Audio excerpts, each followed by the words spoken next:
Welcome to B&W Insights. I am your host, Mark Seifert, and today we have our second live episode. We are sitting here in Madison, Wisconsin for the 104th annual Wisconsin section of the American Water Works Association annual conference.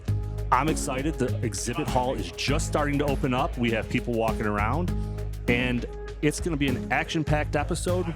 We have some utilities, we've got some regulators, we've got some attorneys. So as we sit here and you listen to this episode, I'll try to leave my opes out of this conversation.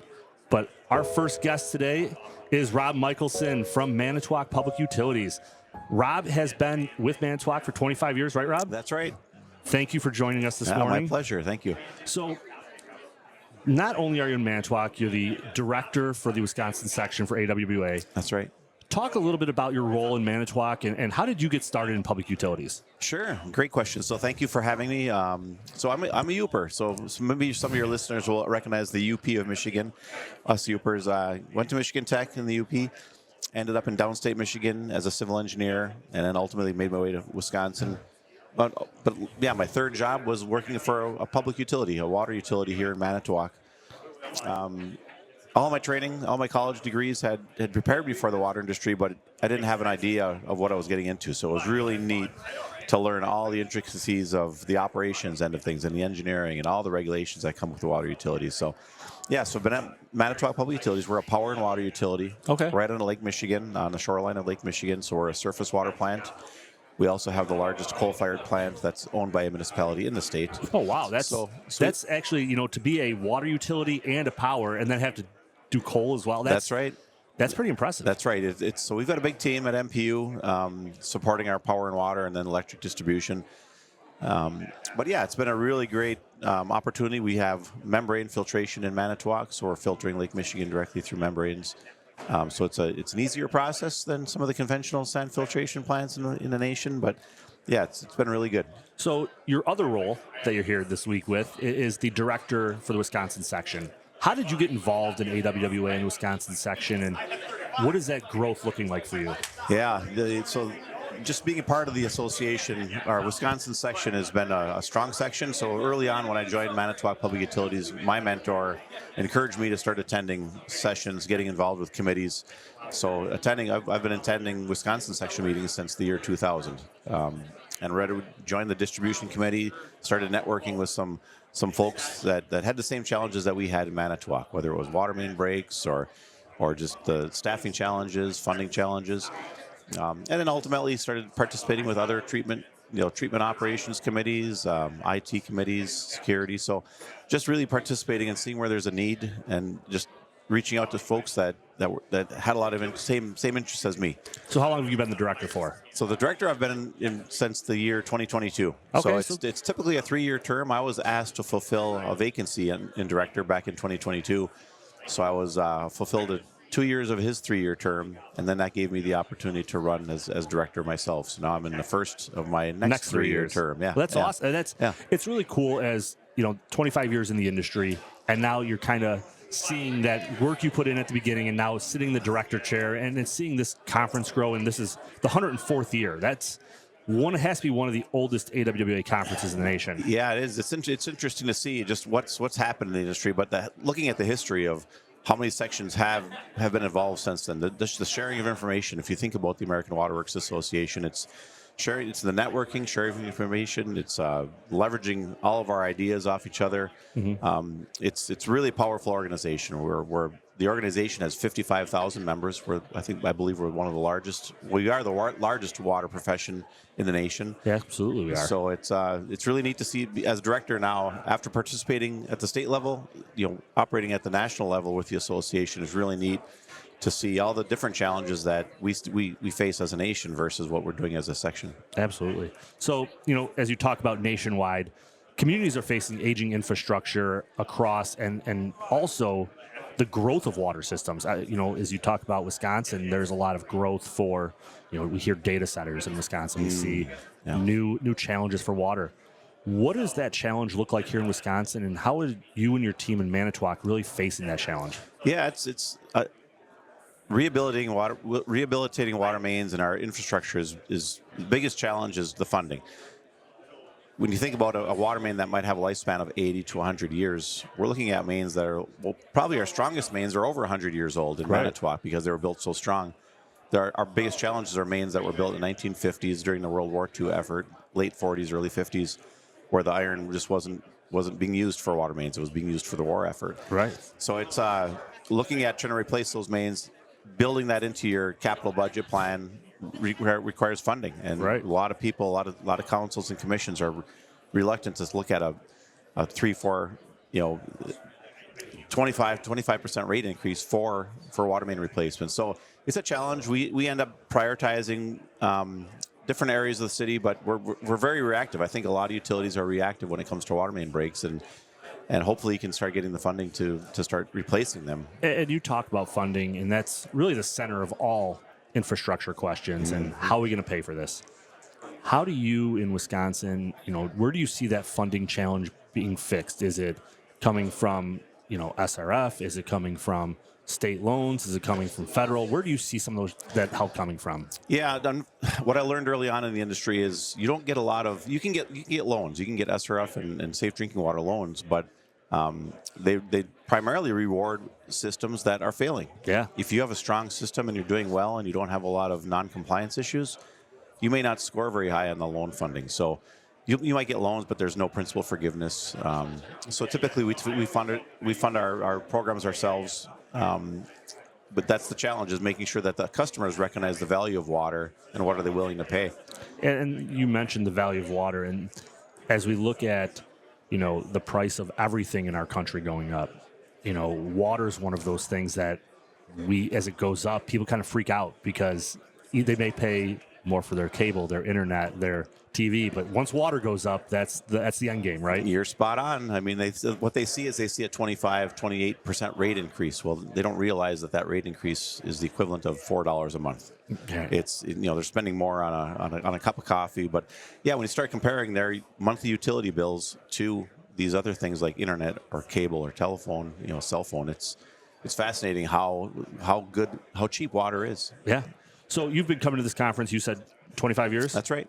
So what's the one thing you look forward to when you see it on the calendar and you say, I'm looking forward to this at the AWWA conference? Yeah, there's a couple things. Okay. There's so much wealth of information here. The technical programs are awesome. There's so many people that want to share their story and share their challenges, and some. We had one operator that was sharing his story of how he's an operator at the South Pole, for instance. There's a water story that just fascinating how people enter the industry and what they're willing to share.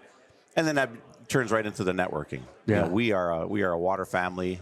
Everybody has the same challenges. Everyone wants to get together, let their hair down in the evenings. And then some of the best meetings are after the sessions, after the conference, in the evening when we're getting together for dinner. It's like then you can start really talking about what are we faced with. I've always said that in this industry, as a water operator myself, we're all facing the same challenges, and sometimes just being with your peers is better than any other training you can ever do. For sure.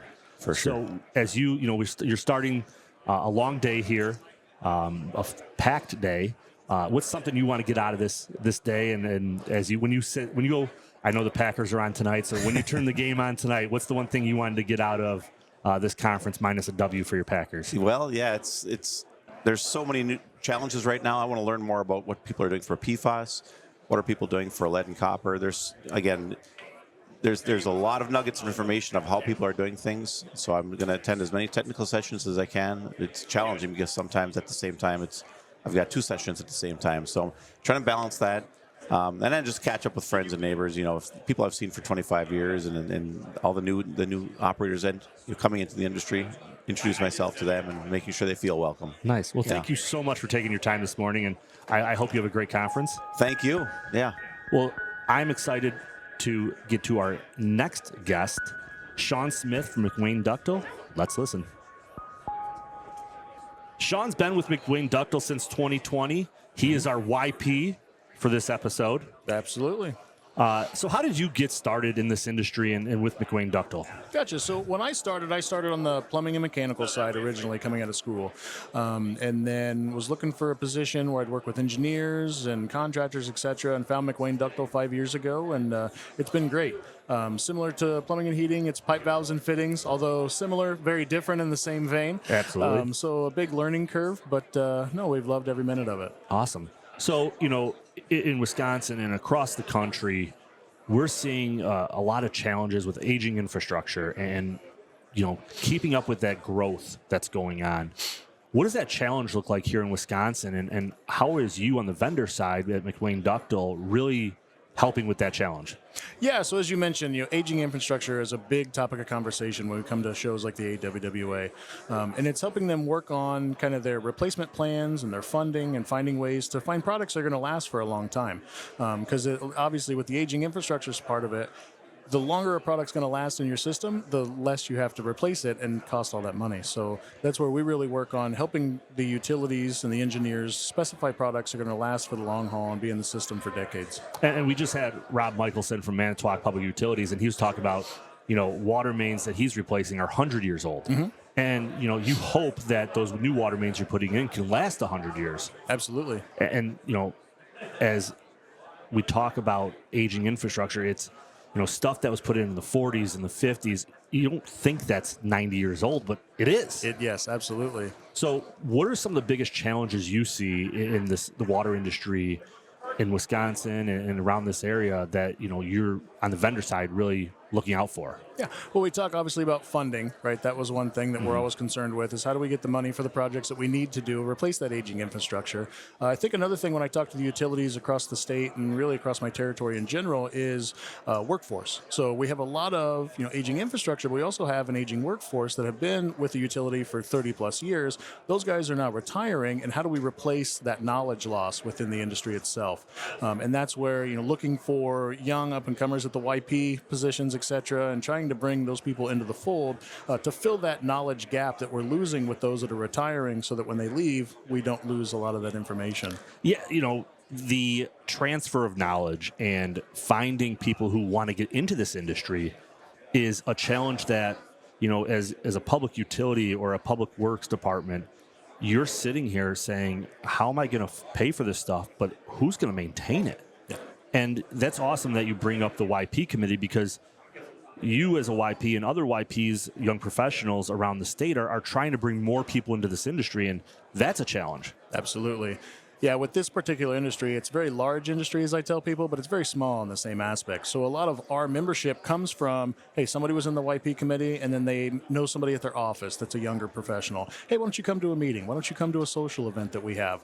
We also do a lot of student outreach at the local university levels of getting them as they're studying to become consulting engineers or become utility operators, et cetera, working with them to bring them into the fold early so that they have those connections and can work together starting out. So are you guys providing a ton of training as well?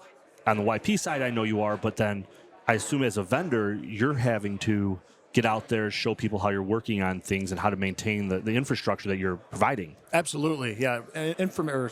Training and education is huge when it comes to the vendor side, and specifically to McWane Ductile. We work with utilities and consulting engineers to get that information out, because like we mentioned, there's a lot of new people that don't necessarily know, they know what ductile iron is, but how does it go together? How does it fit within the grander scheme of the system, and how do these different products flow and work? So working with things like Days of Water, where we will have CEU or PDH accredited trainings they can work with, or any other various things, job site startups, et cetera, to go out and get them the hands-on experience that they may not be able to get that we can bring to them. We talked about a little bit about funding. Where do you see the funding going in the state of Wisconsin in this area in the next few years? Are we seeing an influx of projects coming out, or are we really seeing maybe a slowdown? Where do you see, you're getting the bids, you're having to see kind of this thing coming out right now. where are we seeing the job sites going?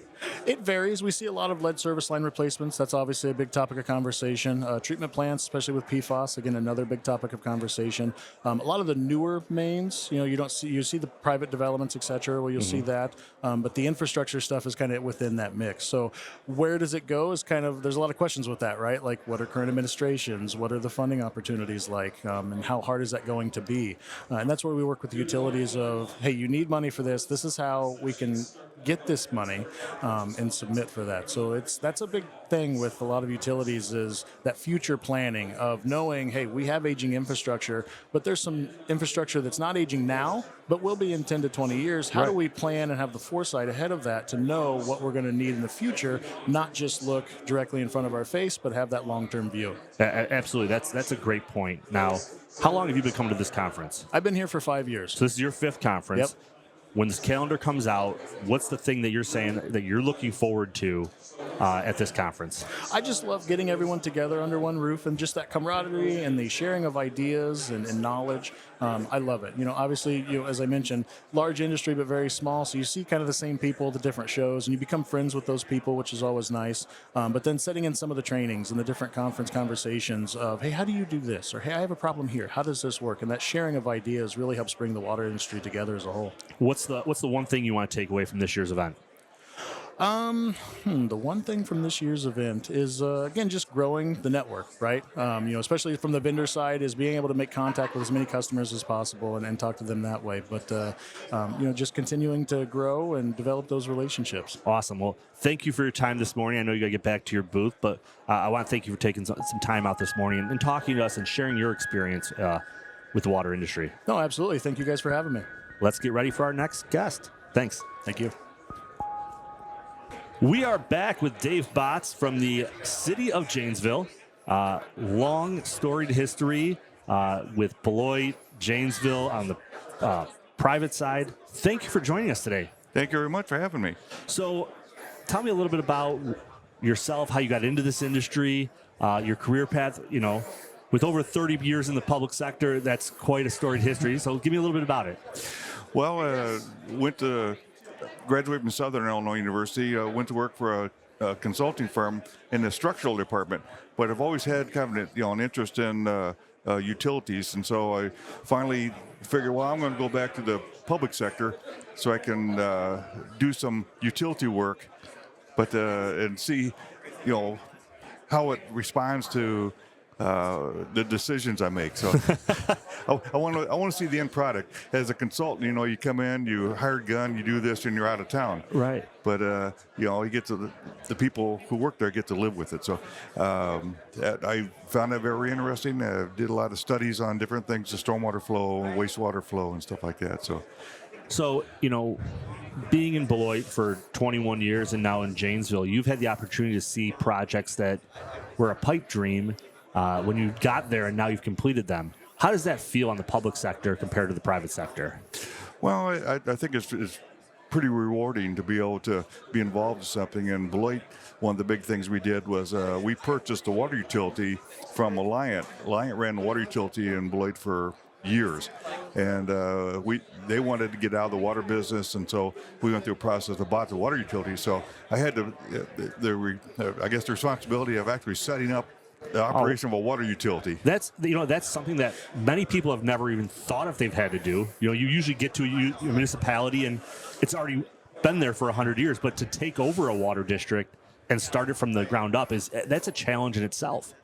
It was, you get the PSC, so you got all their accounting structure you got to try to figure out how to work out, as well as just staffing, and we were able to find the right people to come in and make that work. Awesome.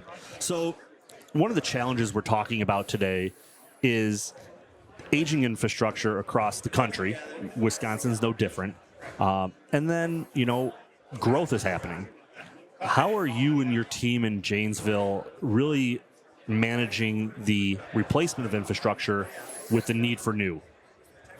Well, we had been doing some water main replacement, and it was just kind of sporadic. We did it with road projects, working with the Public Works Department to do that work. And about 5 years ago, we went into the Public Service Commission with an expense depreciation model where we would pay for that infrastructure up front rather than borrowing for it. And it saved us a ton of money on, when you got to pay interest on borrowed money. Yeah. We went to our elected officials, and they were all in favor of doing something like this. And we had like a 50% rate increase, but we weren't borrowing for water main replacement anymore. And so now we're back in that, trying to keep up to replace like 1% a year is what we're trying to do. So how many miles of water main are there in Janesville? Not to put you on the spot, but if you give me a roundabout number. It's like 370 miles. So we try to replace like 3.5 miles of water main every year. That's all. Like, that is, first of all, being from south of the Cheddar Curtain, not knowing how much water main is in Janesville, that's impressive to hear that 3.5 miles a year for a town. It's a lofty goal, but you guys are doing it, and you found a way to pay for it, which is really awesome. Right. And it worked out well with us. So now we have to expand the or get more money out of it. So we're going back for another rate case, and we talked to our city council about like a 35% possible rate increase, and they're like, we understand what you're doing. You're replacing water main, and we're for this. So you guys have obviously done some really good public education, and the next question I had was, the funding challenge across all these. But you found a way, and it's really interesting to hear that there's 90% of the time, everybody's saying debt. Let's take out loans. Let's take out bonds. But you found a way where you're doing it up front and paying for it and not having to put the burden on future generations. Correct. And that's really worked out well. And I think that was a great selling point to our council. They understood that, you go out and buy a car, and you pay for what the car is plus all the interest. And by the end you get done with it, the value of that car is a lot higher than what you thought you paid for it. Right. Well, that's really interesting. And besides funding and infrastructure, what are some of the other challenges you see for the water industry and the wastewater industry in Wisconsin? I know some other guests are talking lead services, PFAS, some of those things. What challenges do you see are your biggest challenges over the next 5 years? Well, we're in good shape on lead service replacement. We'll have all of our lead and iron services out of the system this fall. Nice. So we're done with that. We don't have any PFAS issues in Janesville. Our water is basically non-detectable. We got a little bit of hit, but nothing that's going to cause us any headaches. I think our biggest issue is hiring. Staffing levels. It's just it's a killer. We can't get people to apply for jobs, and then when we get interviews even set up, only half of them will even show up. So it's a challenge. We just, my last guest, Sean Smith from McWayne, we had the same conversation, trying to get people into the industry, keep them in the industry, and realize that this is a industry that you can work for 30, 35 years and have a great retirement. And it's really a great industry to be in. So I think that across the country, whether you're in the Midwest, any part of the country, it's that education of this industry. And you're seeing it firsthand of, hey, we can't even get people to come interview. So what are you doing to counteract that?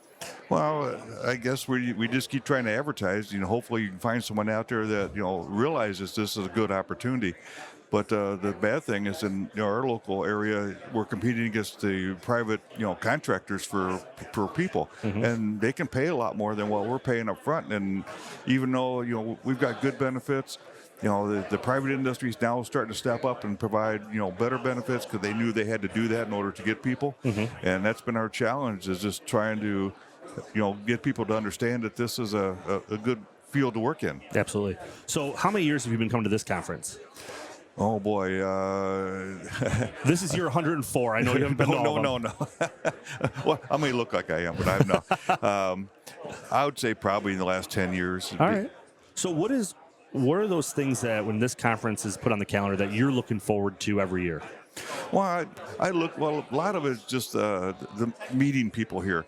I mean, it's you come, you get to talk to different ones who are providing different type of services, and some of them relate to what you are. I just talked to a meter guy that they did a presentation that was really interested on leak detection as part of their meter program. And I think, leak detection is a big thing. Yeah. And so, if you can find a piece of equipment that helps you with that, it's a benefit. So I think it's just the relationships you build with the different people makes it important to come. Well, thank you for taking time out of your morning to sit with us. I really appreciate it. Thank you very much. I'm glad to have the opportunity to. Thanks. Let's get ready for our next guest. All right. Thank you. All right, we are back with Lori Kubza from Boardman and Clark. Lori is a veteran municipal attorney with over 38 years of experience. I found out prior to this conversation that you were the first woman chair, the first female chair of this section, so that's very awesome. You were a Fuller Award recipient. When we did this podcast at the Illinois water event, our own Carolyn Greaves, she received the Fuller Award this year, so we had her on. So. No. It's a very distinguished award, so congratulations. Thank you. And thank you for coming on today. So, you've been in this industry for many years, and how did you go as an attorney into the water industry? Obviously, with the legal practice, you could go any direction. How did you focus on water and municipal help? So the firm I joined did a lot of work for municipal utilities generally, mostly electric utilities. But at about that time, there was a need for legal representation for wastewater utilities and then ultimately water utilities, especially as new regulations were coming up. And the water utilities wanted to have some input, some comment on those upcoming rules. So at that point, the Municipal Environmental Group Water Division was formed. There was previously a wastewater division. Okay. So the Water Division was formed to provide a vehicle for those water utilities to comment on administrative rules or Wisconsin statutes, Wisconsin legislation that might affect them. And that's really interesting that, every time we look at new regulations coming out, it's good to have someone like yourself who's there looking for the municipalities and the public utilities' best interests. What are some of those, when you're looking out for their best interests? Obviously, you're right here in Madison, so I walked on the State House this morning, which is very beautiful. But how are you working directly with legislators, or are you more, once it comes out, you're reading it, or what's that process look like? So Megwater focuses on Wisconsin statutes and regulations. AWWA National does a fabulous job on the federal side, so we really focus on Wisconsin. But the way we do it is because we have water utilities that are really active and want to be active. We have meetings, we have emails, we have discussions, so we can learn what's most important to them and identify what our issues are and how we think it would be best to address them. Well, that's so awesome. we really rely a lot on the grassroots interests and communications with our members and then their relationships with their legislators. So we're kind of the connection that helps them figure out what they might ask for or what the solutions might be. So that's really the connection point. So today we're talking a lot about, there's the biggest concern and challenge across not only Wisconsin, but the country is aging infrastructure. And how do we pay for it? How do we fund it? What are those challenges here in Wisconsin that you're seeing in that area? Well, where do you start, right? Yeah, right. Because not only do you have aging infrastructure, but you also then have all the new regulations that are coming up that may require treatment, might require replacement of infrastructure that's not quite aging. So you have a lot of financial needs all at once. Honestly, it's a very difficult question on where the funding comes from. What are the options? What we try to do is help the funding sources understand what our issues are, what our challenges are, try to make available funding as not necessarily easy to obtain, but streamlined. Yeah. There. And not make it, as we talked to Rob Michelson, earlier, his, one of his things is communities and public utilities, usually the ones who get the, low interest loans and the SRF funding are the ones who have compliance agreements or have issues and violations. And it's harder for communities who are doing a good job, and don't have some of those, issues. So having that ability to have, funding available for all municipalities and all public utilities is a really big goal that all states are trying to have. Yes, and I guess one of the things I should point out, and a really, really good thing that happened this year, is that Wisconsin's legislature and then the governor appropriated additional funds for the state's portion of the Environmental Improvement Fund, which is what funds the Clean Water Fund and the Safe Drinking Water Revolving Fund in Wisconsin. So yes, they made a really big commitment this year to additional funding. So that's one thing Meg was involved with on helping get that funding. That's awesome that the state of Wisconsin has seized the need and they're willing to put the money out there for these public utilities to make safe drinking water a priority in the state.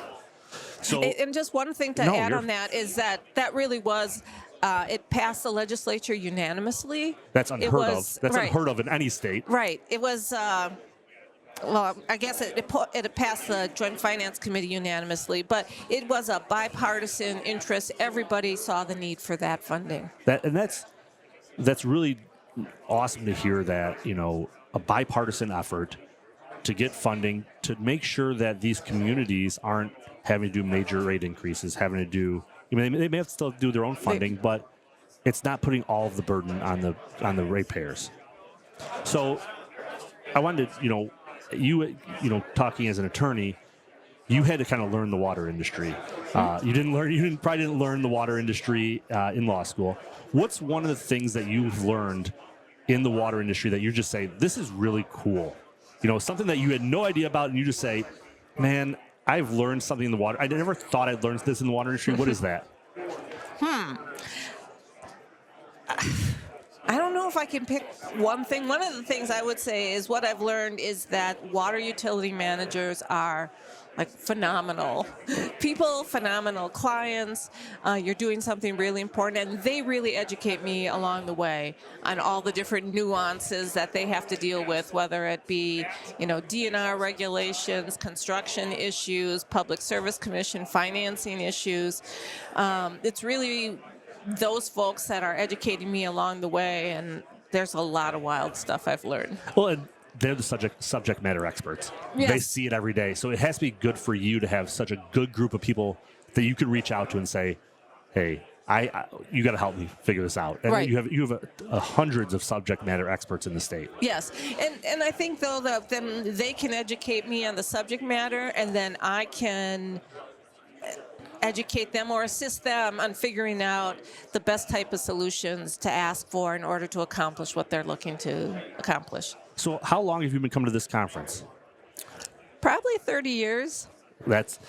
What is something that every year you look forward to at this conference? Oh, I look forward to talking to everybody, just seeing familiar faces, meeting new people, but just getting a chance to talk to people who maybe I haven't talked to for the year. Well, I want to thank you so much for taking time out of your morning, coming over here, talking to us, and really giving us that sense of the legal side. Not, we talk to a lot of public utilities, we talk to a lot of water people, but hearing the legal side is really interesting for me. So I want to thank you for taking time out of your day. Thanks for asking me. Thank you. And we're getting ready for our next guest.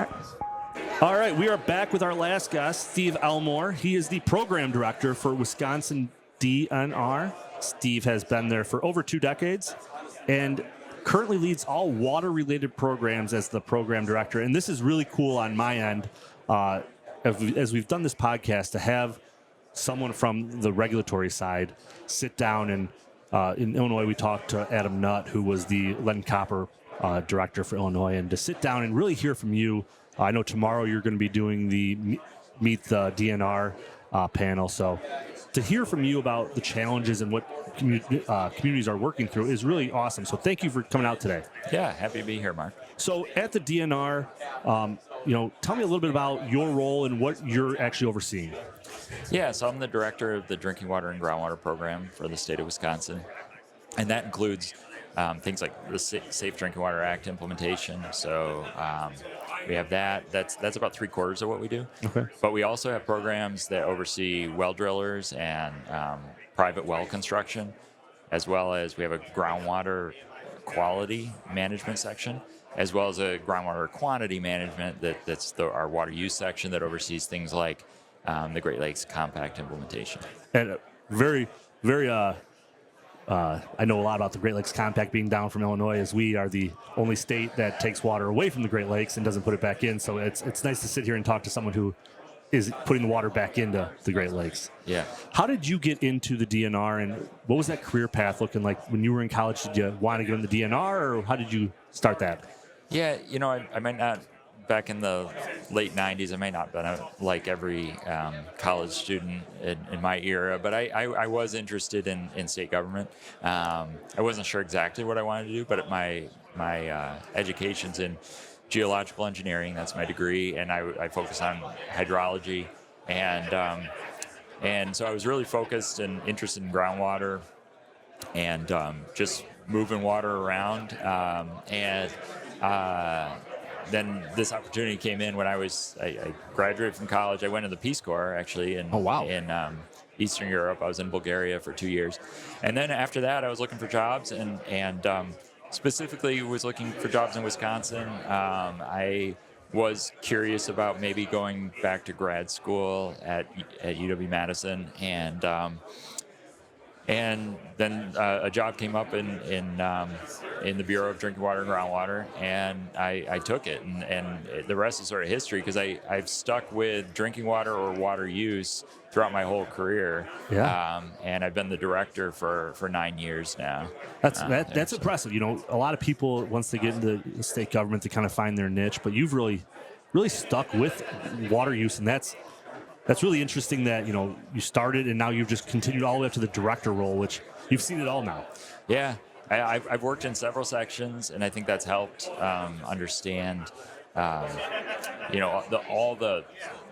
the aspects of our work, right? And has allowed me to be successful as the director.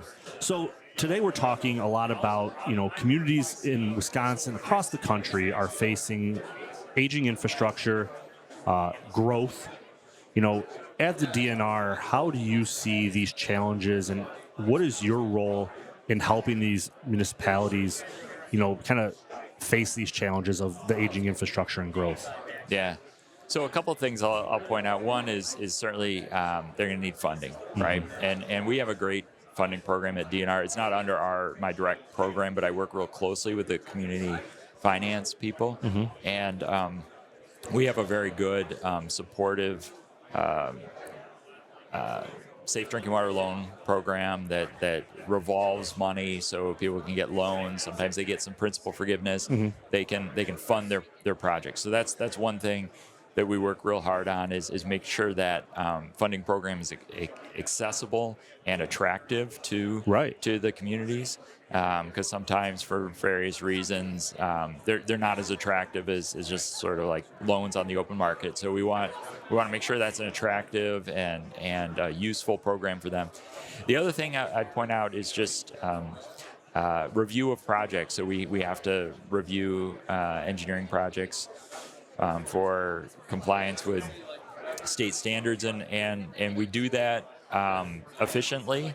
And we think we add value to that process for the communities. When they submit that to us, we make sure that those meet the standards, but also if there's any problems, we can flag those for them, and it can be a better project that hopefully will work for them long term. Right. And as we talk about, you mentioned meeting the standards. At the DNR, you're obviously getting coming down from US EPA are really changing standards with, talk about lead service line, kind of the goalpost has moved a little bit. How do you guys, communicate those changes to your municipalities and your public water supplies here in Wisconsin, and really working through that process of, hey, US EPA changed this, what does that communication look like from you guys? Yeah. So it's a number of different things that I would mention. I mean, one, it's conferences like this. I'm going to be giving a DNR update tomorrow, right? So it's giving a high-level update. It's having our staff who work around the state be aware of the new requirements and have those one-on-one conversations with the systems that they interact with, that they inspect regularly. It's also things like we have a ongoing what we call a study group, where a drinking water study group, where we have folks from the industry meet with us quarterly, and we talk through those things. We give a similar sort of update on regulations, what we're thinking, what we're working on, what new rules we're updating. We share that and have those conversations, and that's all in addition to the public input process is part of changing state law, right? That's going to happen too. But we have these conversations with small groups. I think that's helpful. We also have things like Gov Delivery. It's a system that basically can blast out updates to whoever's subscribed to that, and we encourage utilities to subscribe to our Gov Delivery list, and that's helpful too, so they can get updates, and then we keep people informed on sort of like public input processes and that sort of thing with that. And I think all told, though, we also have 3 communication experts on my staff now that are always working to try to get the word out on things, understand our audience, and get the information out that utilities need. Well, and the one thing you mentioned, the quarterly study groups, that's awesome. Like, I've never heard of another state doing that. So I want to commend you and your team, because that's bringing, the municipalities and the public water supplies in quarterly to just give an update. That opens up that transparency and that trust. Yep. A lot of times, the DNR or the EPA, it's always, there's that negative connotation, but you're really taking that and making it into a positive and bringing out the communication, that trust between your staff and all the public water supplies. So that's huge. Yeah, absolutely. Are there any regulations that you see on the horizon that are coming out, or, obviously lead and copper continually changes. PFAS is going to be on the next.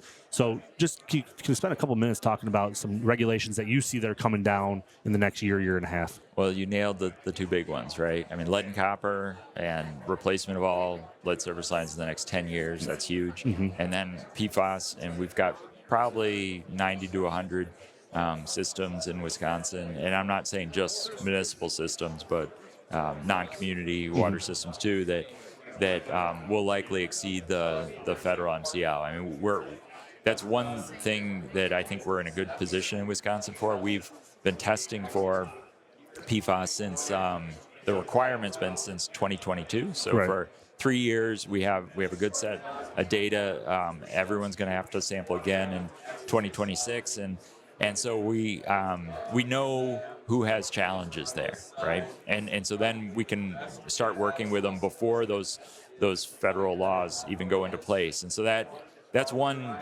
strategy we always have in Wisconsin, to try to get ahead of things, right? We don't want to get too far ahead, right? Because it might change. Because something might change, and I do recognize the cost and the all the challenges in like, say, putting on treatment for a utility, and if the law and the science isn't settled yet, we're not going to be pushing people to do that. But as we get settled in on what these requirements are going to be, what are the levels we got to remove down to, it's great to see utilities like the City of Madison, City of Wausau have put in treatment plants to remove those contaminants that they have in their source water, and that's great. And they can be an example for others. And you start to see the momentum build on addressing those challenges within the water supply community, because we got a little ahead of it, right? And you start to have the interaction, the consulting engineers are talking with more communities then. You have the communities talking to each other about their experiences in installing treatment and that sort of thing. And so we build off of each other, and we solve these challenges. So it's a great thing that I've seen in Wisconsin happen. And same thing happened with lead, really. We started funding lead service line replacement in 2017. That was way earlier than any other state, right? And so we've gotten pretty far ahead, and now, so where we sit today with that is with our loan program, this last funding round, we had 47 applicants for funding for lead surface line replacement to the tune of, I think it's like $182 million was requested. So communities are getting their stuff together. They're understanding what has to be done here. We're now close to 10 years in on working with communities on lead surface line replacement. So it's a more mature program now, Right. and communities know what they need to do to That's get that awesome. done. Yeah. Well, last question for you. Obviously, right down the road. Do you come to this conference every year? I do. How many years for now? Yeah. Since, let's see, I must have missed the one in 2001. So it's 2002. So All right. So 23 years. 23 years I've been coming to this conference. So what's the one thing you look forward to every year at this conference? I like connecting and reconnecting with people. Walking in here to the exhibit hall here, I immediately, caught eyes with people I know and shook hands and said hello. So establishing and maintaining partnerships and relationships is important, and just overall, I think getting a feel for what's on people's minds. What are they talking about? It'll probably have a lot of conversations about PFAS in the next few days, right? So just understanding what are the challenges, what are they really grappling with, and then I'll go back to the office and talk to my staff and figure out are there ways we can, the things I hear here are the things we can build that into what we do. Well, thank you for stopping by today, taking time out of your morning. I know you're not scheduled to talk till tomorrow, so. Yeah, no problem. Happy to be here. Well, thank you so much. Great conversation. Sitting here and listening to our 5 guests in the state of Wisconsin really opens eyes on the progressive nature and how forward-looking, many municipalities are looking here in Wisconsin. And, as we look towards the future of aging infrastructure and funding, it really seems like these communities have a good grasp. So for our entire team here at Baxter and Woodman, subscribe, like, share our podcast. Have a great day.